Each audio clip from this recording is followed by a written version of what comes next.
सोमवती अमावस्या व्रत कथा व्रत और पूजन के बाद सुनी या कही जाती है।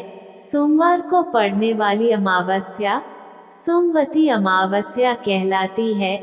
सोमवती अमावस्या के दिन पीपल के पेड़ की या तुलसी माता की पूजा करनी चाहिए, व्रत रखना चाहिए। इसके अलावा व्रत की कथा भी जरूर सुननी चाहिए।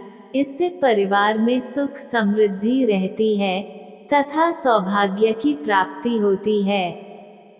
सोमवती अमावस्या के व्रत की कथा। एक गरीब ब्राह्मण परिवार था। ब्राह्मण की एक बेटी थी जो सर्वगुण संपन्न थी। उसके विवाह के लिए ब्राह्मण ने कई योग्य वर देखे, लेकिन गरीबी के कारण कन्या का विवाह नहीं हो पा रहा था। एक दिन ब्राह्मण के घर एक साधु आए। ब्राह्मण परिवार ने साधु की अच्छी सेवा की। कन्या के सेवा भाव से वो विशेष प्रसन्न हुए। ब्राह्मण ने बेटी के विवाह न हो पाने की बात साधु को बताई। साधु ने कन्या का हाथ देखकर कहा कि उसके भाग्य में विवाह होना नहीं है।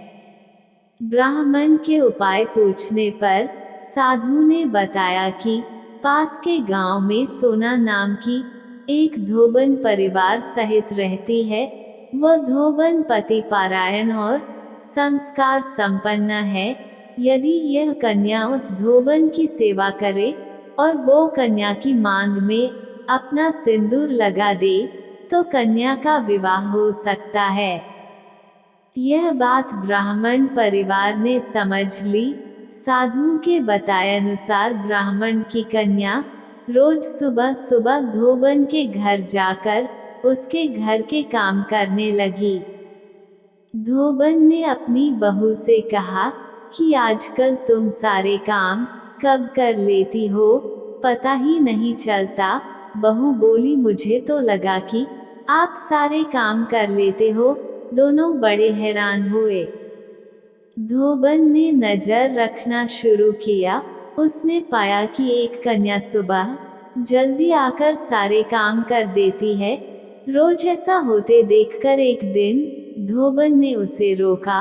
वो उसके पैरों में गिर पड़ी और पूछा, आप कौन हैं और छुपकर मेरे घर की काम क्यों कर रही हैं? कन्या ने उसे साधु द्वारा कही सारी बात बता दी। सोना धोबन संस्कारी और पति परायण थी। उसमें तेज था। वह अपना सिंदूर कन्या को देने के लिए तैयार हो गई। सोना धोबन ने जैसे ही अपनी मांग का सिंदूर कन्या की मांग में लगाया, धोबन के पति का देहांत हो गया। यह देखकर धोबन निर्जल ही अपने घर से निकल गई। उस दिन सोमवती अमावस्या थी। धोबन को एक पीपल का पेड़ दिखाई दिया। धोबन के पास कुछ और तो था नहीं। उसने ईंट के टुकड़ों से 108 भंवरी देकर पीपल के पेड़ की 108 परिक्रमा लगाई। इसके बाद ही जल ग्रहण किया। धोबन के ऐसा करते ही उसका पति जीवित हो उठा। ब्राह्मण की बेटी का विवाह भी हो गया। इस तरह सभी को अभीष्ट फल और सुख सौभाग्य की प्राप्ति हुई। कथा समाप्त हुई। कथा अच्छी लगी हो तो दोस्तों हमारे चैनल को लाइक करें, कमेंट और सब्सक्राइब करें। जय भोलेनाथ, जय श्री कृष्ण।